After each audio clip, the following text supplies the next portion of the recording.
Hello दोस्तों, तो आज की हमारी कहानी है राजा और बुद्धिमान लोमड़ी। बहुत पहले की बात है, एक विशाल और खुशहाल जंगल था। उस जंगल का राजा एक शक्तिशाली शेर था। शेर का नाम था रुद्र। रुद्र ने पूरे जीवन जंगल पर निडरता से शासन किया और जंगल के सभी जानवरों को ख्याल रखा। परंतु जैसे जैसे वह बुजुर्ग होने लगा, उन्हें अपनी गद्दी के लिए किसी सक्षम उत्तराधिकारी की जरूरत महसूस होने लगी। एक दिन रुद्र ने घोषणा की कि वह जंगल के नए राजा के लिए एक प्रतियोगिता आयोजित करेगा। इस प्रतियोगिता में जो जानवर प्रतिभाशाली साबित होगा, वही नया राजा बनेगा। इस प्रतियोगिता में शेर ने एक कठिन चुनौती रखी, जंगल में सबसे गहरे और खतरनाक गुफा से एक विशेष हीरा लाने की।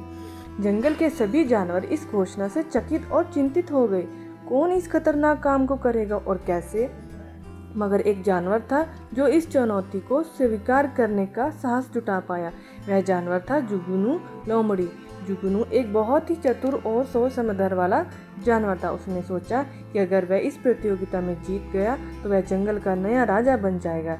इसलिए उसने अपने अद्वितीय योजना बनाई और गुफा की ओर बढ़ चला। गुफा तक पहुंचने के लिए उसे घने जंगलों से होकर गुजरना पड़ा, जहां कई खतरों का सामना करना पड़ा। जैसे ही वह गुफा के करीब पहुंचा, उसने महसूस किया कि गुफा में न केवल अंधेरा है, बल्कि कई जंगली जानवर और खतरों से भरी हुई है, जिन्हें पार करना बहुत मुश्किल है। लेकिन जुगनू ने हार नहीं मानी। जुगनू ने अपनी चतुराई और बुद्धिमानी का प्रयोग करते हुए एक योजना बनाई। उसने गुफा के अंदर धीरे धीरे प्रवेश किया, अपना रास्ता बांटते हुए और बुद्धिमानी से हर कदम आगे बढ़ा। ज्ञान परिस्थिति में भी उसने अपनी मांस को शांत और स्थिर रखा। उसने गुफा की दीवारों पर लगे कांटों और जाल से बचते हुए अपने गंतव्य पर पहुंचने की कोशिश की।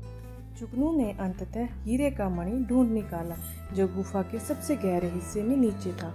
उसने उस मणि को सुरक्षित और ध्यानपूर्वक उठाया और सोचा कि अब उसे कैसे वापस लाया जाए।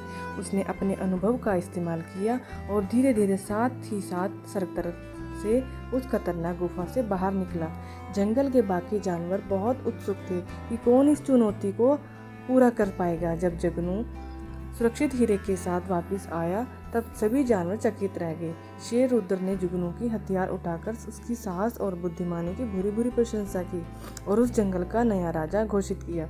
जुगनू ने जंगल का राजा बनते ही अपने ज्ञान और बुद्धिमान का इस्तेमाल करते हुए जंगल की और भी समृद्ध और खुशहाल बना दिया।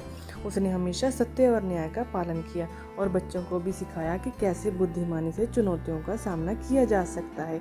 इस कहानी से बच्चों को यह शिक्षा मिलती है कि कभी भी मुश्किल में समय में हार मानने की बजाय धैर्य और चतुरता से काम लेना चाहिए। यह एक श्रेष्ठ बेस्ट मोरल स्टोरीज का उदाहरण है, जो बच्चों को सच्चाई और चतुराई का महत्व समझाती है। तो आपको मेरी वीडियो कैसी लगी? Please like, share and subscribe my channel. Thank you.